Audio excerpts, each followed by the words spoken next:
नमस्कार, राम राम सा, जय माता जी। लियो साहब मैं हाजिर हूँ वरदाराम सुथार पुनराव आप रो महिमा यूट्यूब चैनल में स्वागत है। और हमारे साथ है आज है पप्पूराम जी बिश्नोई, जो कि राजकीय उच्च माध्यमिक विद्यालय सिंधासवाद चौहानरा पीओ साहब है। तो आज थोड़ी सी साहित्य के बारे में चर्चा करा।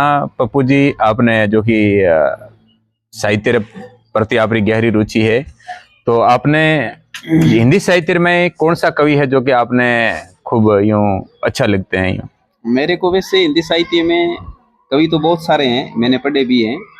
कबीरदास जी हैं, तुलसीदास जी है, और निर्गुणवादी जितने भी कवि हुए हैं ना, उसमें ज्यादा रुचि रखता हूँ। तो जैसे एक अपने राष्ट्रीय चेतना के कवि भी कई प्रकार के हुए हैं। एक जैसे अनल जैसे धधकती अंगारों के कवि जिनका नाम कहते हैं, जैसे रामधारी सिंह। राष्ट्रीय सांस्कृतिक धारा के जितने भी कवि हैं, हाँ, माखनलाल चतुर्वेदी, रामधारी सिंह दिनकर और मैथिली शरण गुप्त, हाँ, इनको पढ़ता रहता हूँ। नहीं, आप जैसे रामधारी सिंह दिनकर है, जिन्होंने एक कुरुक्षेत्र करके जो कुछ बड़ा एक काव्य लिखा है, कुरुक्षेत्र लिखा है उन्होंने काव्य। तो उसके बारे में एक जैसे जो स्थिति उस समय ऐसी बनी थी कि कौरव और पांडवों के बीच में एक जमीन के टुकड़े को लेकर के विवाद था। बिल्कुल। और ऐसे बड़े स्तर पे पहुंच गई ताकि उनको वनवास भी हुआ, कई संघर्ष भी झेले। अंत में जब उनको कई प्रकार से ऐसे वो बात नहीं बन रही थी, तो पांडवों ने कौरवों के पास में अर्जुन श्री कृष्ण को भेजा, और वो दूत बन के गए और उन्होंने कहा कि भाई 5 गांव, ये 5 भाई। तो उनके बारे में आप थोड़ा सा उसके बारे में बताइए कि वास्तव में जो कविता थी वो समाज को आज क्या मतलब एक प्रेरणा देती है? बिल्कुल, उस समय में जो ये कविता इन्होंने रची थी, वो वर्तमान में देखा जाए तो भी काफी प्रचलित है। लगातार उनको मतलब उससे प्रेरणा ले रहे हैं लोग।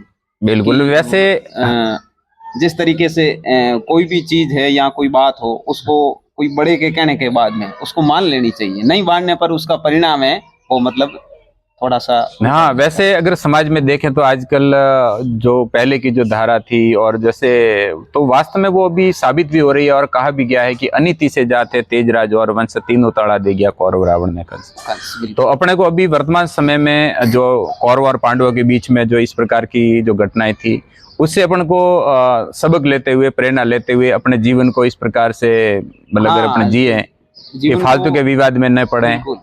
तो उसकी जो एक कविता है रामधारी सिंह दिनकर की, बहुत ही बढ़िया है। मेरा भी आज विचार है कि बिल्कुल अभी अपने जो श्रोता है यूट्यूब चैनल के माध्यम से अपन को देखेंगे, तो वो कविता में बिल्कुल आपकी अगर अनुमति हो, बिल्कुल बिल्कुल सुनाइए आप। हाँ, तो बिल्कुल बड़े ध्यान से सुनिए कविता का। हाँ, अच्छे से।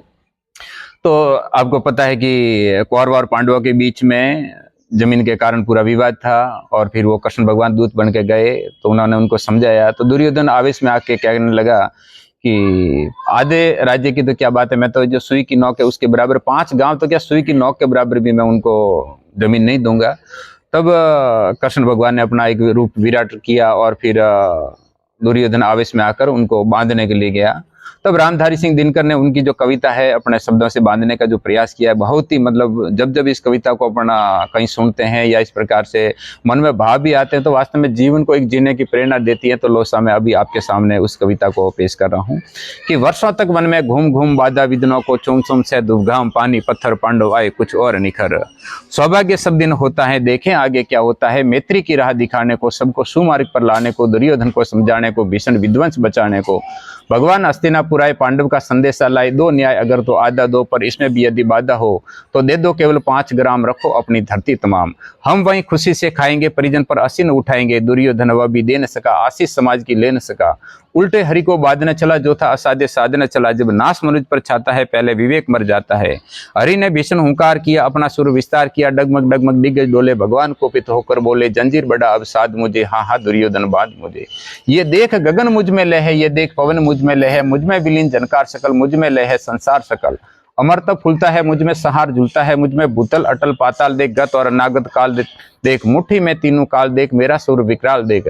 सब जन्म मुझी से पाते हैं, फिर लौट मुझी में आते हैं। दिव्या से काटती ज्वाला, सघन सांसों से जाता पवन मरण। जब भी मैं मूंदता हूँ, लोचन सा जाता चारों ओर मरण।